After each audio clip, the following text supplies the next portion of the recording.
Hi friends, ഇന്ന് ഞാൻ ഉണ്ടാക്കുന്നത് വളരെയേറെ ഗുണങ്ങളുള്ള ഒരു സോയാബീൻ തോരനാണ്. അതിനായിട്ട് ഞാനിവിടെ തലേദിവസം വെള്ളത്തിലിട്ട് കുതിർത്ത് വെച്ചിരുന്ന 1/4 കിലോ സോയാബീനാണ് എടുത്തിരിക്കുന്നത്.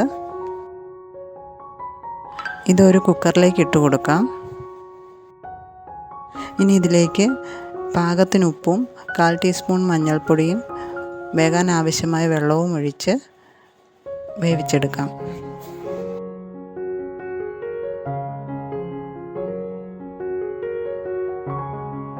സോയാബീനിന് നല്ല വേവുള്ളതാണ്.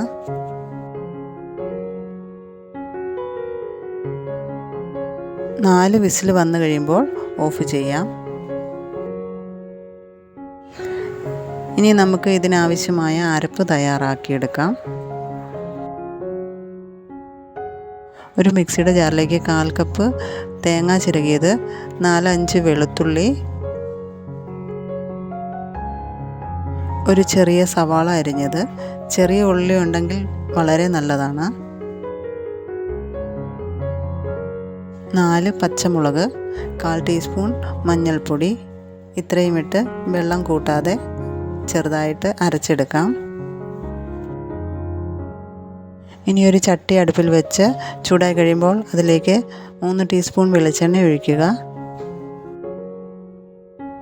1/2 ടീസ്പൂൺ കടുക്,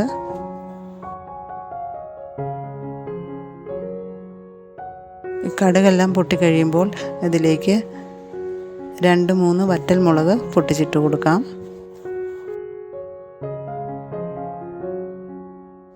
2 തണ്ട് കറിവേപ്പില,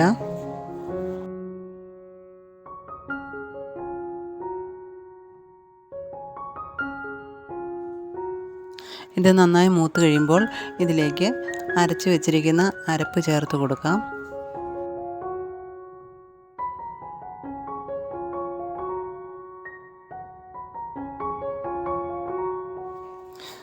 നന്നായി ഇളക്കി കൊടുക്കണം. ഇതിൻ്റെ പച്ചമണമെല്ലാം മാറി വന്നു കഴിയുമ്പോൾ ഇതിലേക്ക് വേവിച്ച് വെച്ചിരിക്കുന്ന സോയാബീനും കൂടി ചേർത്ത് കൊടുക്കാം.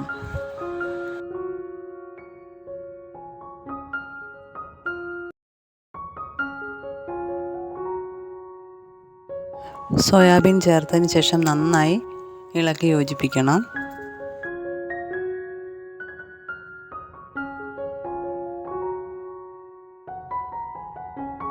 അതിനുശേഷം 10 മിനിറ്റ് മൂടി വെച്ച് വേവിക്കണം. ഇടയ്ക്കൊന്ന് ഇളക്കി കൊടുക്കണം. നല്ല രുചികരവും വളരെയേറെ ആരോഗ്യ ഗുണങ്ങളുമുള്ള സോയാബീൻ തോരൻ തയ്യാറായിട്ടുണ്ട്. എല്ലാവരും ഇത് ട്രൈ ചെയ്ത് നോക്കണം. ഈ റെസിപ്പി ഇഷ്ടമായെങ്കിൽ കമൻറ്റ് ചെയ്യാനും ലൈക്ക് ചെയ്യാനും സബ്സ്ക്രൈബ് ചെയ്യാനും ഷെയർ ചെയ്യാനും മറക്കല്ലേ. Thanks for watching.